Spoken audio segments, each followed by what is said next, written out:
I love the point you highlighted about the difference between what we see in research and what we see in real life. My clinical experience, and Dr. Bloxham would agree with me, and Dr. Feller as well, they've been seeing hair loss patients for over 30 years, over 10,000 patients, and a lot of them have been taking finasteride and dutasteride. The the incidence of side effects with dutasteride is more than finasteride. That's for sure, and that Mhm. does mainly revolve around sexual side effects. Libido is complex. It's got a psychological component and a biological component. And some people say, oh, if you're thinking about having libido problems, then you'll give yourself libido problems. But in my experience, and from what I've seen from patients taking dutasteride, which, as you said, really blows the DHT out of the water, really reduces your DHT by a large amount, the number of side effects that patients are getting with dutasteride is just more, Yeah. and they are affecting their libido. Now that does suggest that DHT contributes to libido. It's not very Mhm. complicated. One plus one is two. If you take dutasteride, which reduces your DHT, and you get libido issues, then DHT contributes to libido. That's for sure. Yeah. And yes, It's a there sex are. hormone. Yeah, go ahead. What were you going to say? It's a sex hormone, and Yeah, it is goes towards performance. exactly. So And here's where I get into the safety and side effects of dutasteride. Look, guys, I'm very verbose at this point with my response, but let me start off by saying that the same reasons that hair chemist and Dr. Parisa state that dutasteride is dangerous would certainly apply for finasteride. I'll refer you to the Georgetown Review, which looks at various studies, a lot of studies by the way, and concludes that finasteride and dutasteride have similar side effect profiles and side effect rates. Really, side effect rates only increase when you go beyond the zero point 0.5 milligram dutasteride and you hit the 2.5 milligram dutasteride mark, as seen in the Olsen et al. Paper from 2006. But even then, we know that with discontinuation and when the drug fully leaves your system, side effects generally subside.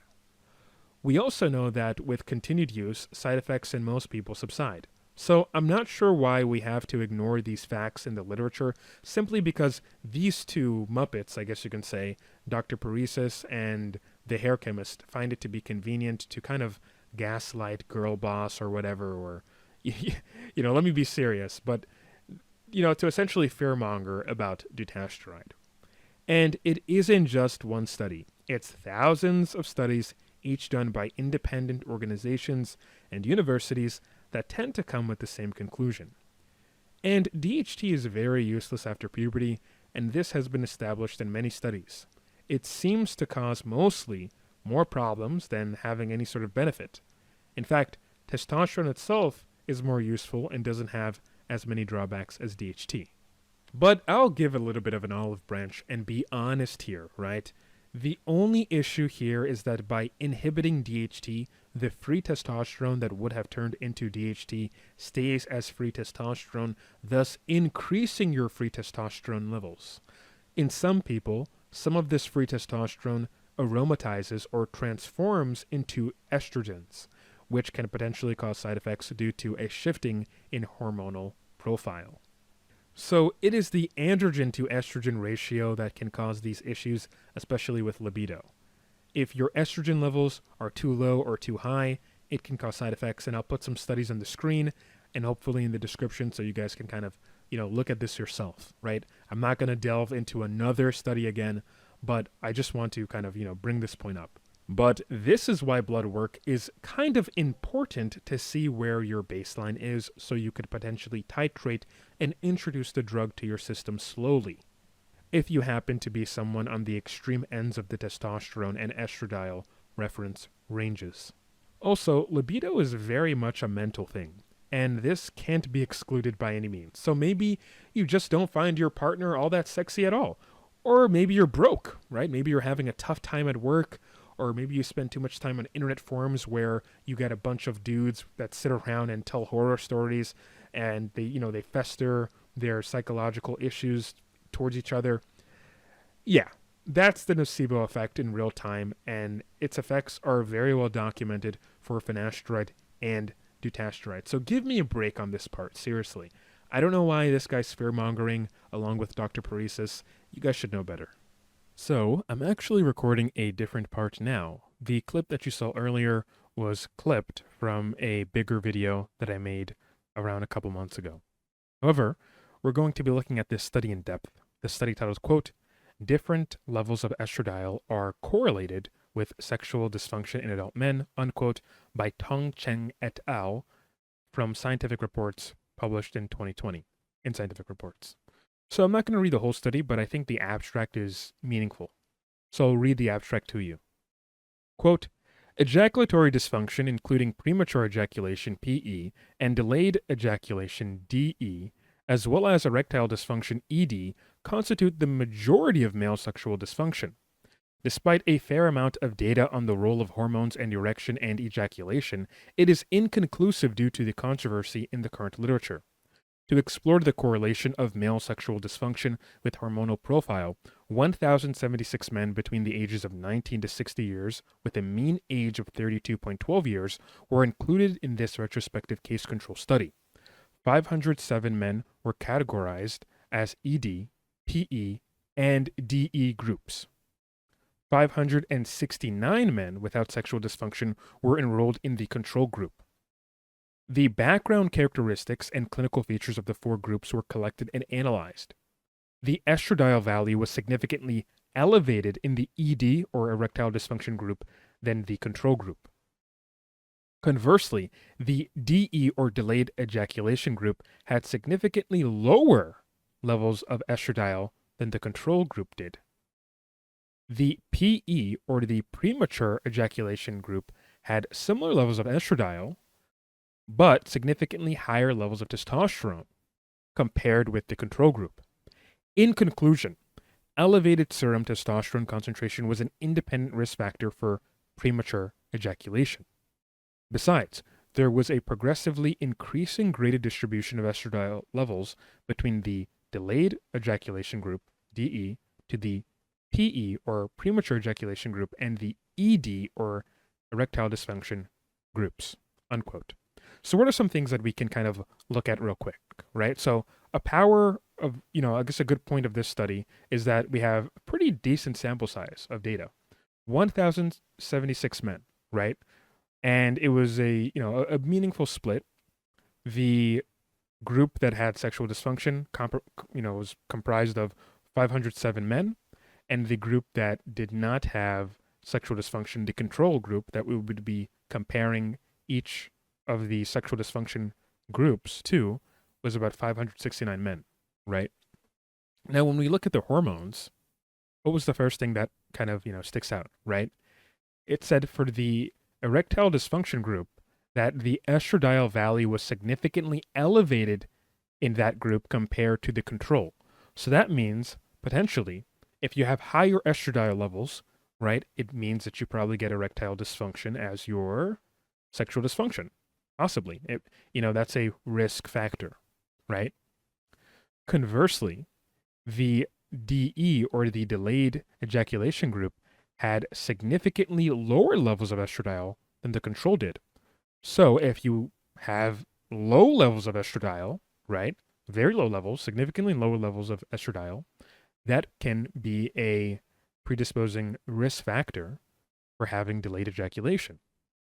And finally, which I find to be interesting, is the premature ejaculation group had similar levels to the similar levels of estradiol to the control group, right? However, they had significantly higher levels of testosterone. So this tells us that if you have significantly higher levels of testosterone, it can put you at the premature ejaculation, sort of risk. It can predispose you towards that.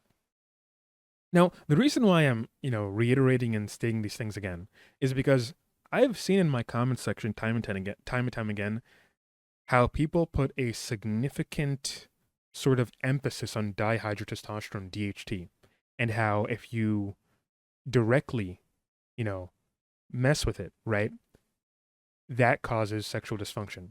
So I guess what I'm trying to say is people put a direct importance on dihydrotestosterone when in reality, the importance is merely indirect. And what I mean is that it's not DHT that is appropriate or needed to keep sexual function, right? Testosterone is good enough. Even in some cases, estradiol administration would be good enough.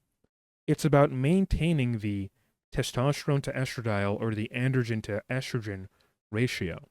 And when you're fluctuating, right, if you even have higher levels of testosterone, or if you have higher levels of estradiol, or if you have lower levels of estradiol, it can cause for you to have potentially have varying, a various sexual dysfunction, so to speak. So that being said, right, it's an indirect kind of maybe importance, I guess you can say. Not importance per se, but because you're modulating your DHT levels or you're reducing DHT by using a 5-alpha reductase inhibitor to prevent, there being serum DHT or an abundance of serum DHT, you're causing for your hormonal profile to kind of fluctuate. But it's in that sort of fluctuation that some people get side effects. Again, the vast majority of people don't. However, if you give it some time, right, the body will adapt and adjust and get used to the new ratios, right?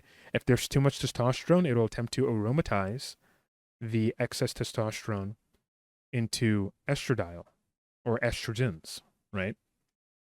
And conversely, that could be the same thing too, right? If there's too much estrogen, it'll try to, turn it back to an androgens or, try to, again, reach a state where it can function again. And I think the risk factor here is that, some people, when they have side effects, they tend to condition themselves to having even worse issues, right? They dwell on the worst, outcome possible, right? And at the end of the day, you can merely just stop taking the drug and move on with your life, or give it some time, right? And let your body adjust and adapt. We also have this really good study here titled, quote, long-term 5-year multinational experience with finasteride 1 milligram in the treatment of men with androgenetic alopecia, unquote, under adverse events, right? So it says over here in this paragraph that when it comes to side effects, right, it says these side effects resolved after discontinuation and also resolved in most men who reported them but remained on therapy with finasteride. The adverse experience profile for men continuing in the extension studies was similar to that of the initial studies, and only 7 or 1.3% of the 547 men in the fin to fin group who continued in the extension studies were withdrawn due to drug-related sexual adverse experiences over the ensuing 4 years, right?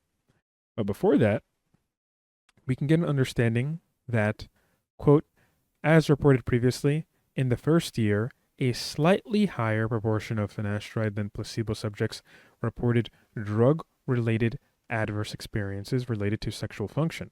So 4.4 versus 2.2%, right?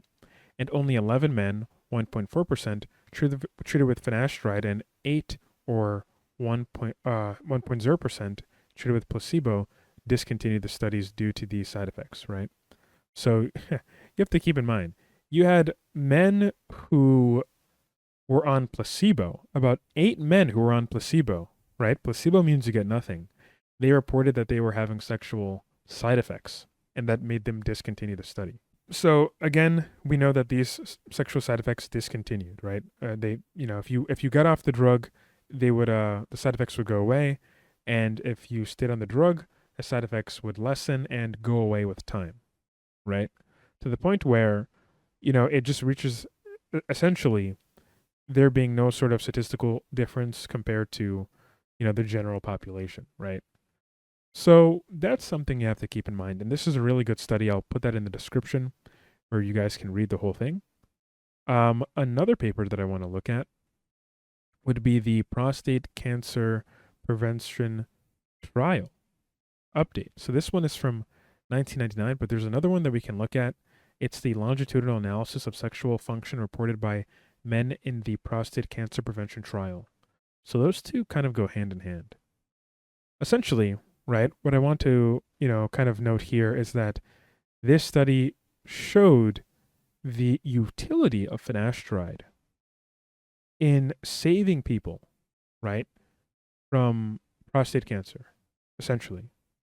that it looks like finasteride and 5-alpha reductase inhibitors may be a good preventative when it comes to prostate cancer. So if we look at the results here, it says, quote, finasteride increased sexual dysfunction only slightly, and its impact diminished over time. The increase in sexual activity scale relative to placebo, right?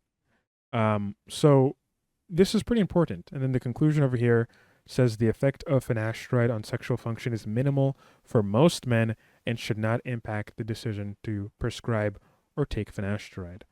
So this is a longitudinal analysis of the sexual function reported by men in the prostate cancer prevention trial, right?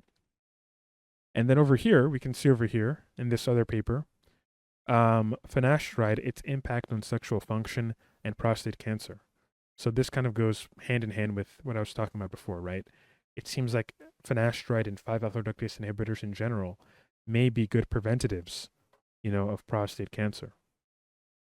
So I'm just going to direct the attention over here, right, in the highlighted section. If you're not looking at the screen, I'll read it for you. It says, quote, though finasteride causes significant reduction in all semen parameters except sperm morphology, so that's the literal morphology of like the sperm, right? It's not making your sperm look weird or, mutated. Allow me to, I'll proceed reading now. They say, quote, they did not fall below the threshold levels to interfere with fertility. Therefore, the sexual adverse effects associated with finasteride should be viewed in relation to normal prevalence and natural history of erectile dysfunction in the population, age of the patient, and other confounding factors, and also the nocebo effect. So essentially what they're saying here is, okay, finasteride can impact, semen parameters, like, the volume, right? But it's not messing with your sperm, like how your sperm, comes together and morphs, right? It's not making your sperm look mutated. However, even though it has some sort of reduction, when it says significant reduction, it's saying that there's a statistical significance, right? Although there's a statistical significance in the reduction of semen parameters, it's not, large enough to make a male infertile, right? So all the dudes out there who want to have kids, you can still have kids while you're on finasteride. Don't think it's a birth control. You'll end up like, somebody that I know. But that being said, right, they're essentially saying that you have to kind of look at the patient and, pretty much look at their age and, attribute it to whatever population they belong to. And then all those confounding variables can essentially, kind of show whether or not this patient is having a nocebo effect or if they're just experiencing another aspect of age. It doesn't really mean that it's finasteride that's causing the issue. However, right over here, right, it says the impact of finasteride on the prevention of prostate cancer has been discussed extensively. Finasteride is found to be effective in significantly reducing the incidence of low-grade prostate cancer, but the paradoxical increase in high-grade cancer in the finasteride group has been attributed to increased sensitivity and improved performance of prostate-specific antigen levels to detect all grades of prostate cancer. So what does that last part mean, right? So the increased sensitivity and improved performance of prostate-specific antigen or PSA levels when using finasteride, it can be considered beneficial, in some contexts, right? So when we say increased sensitivity, that means that the PSA test can detect prostate cancer at earlier stages.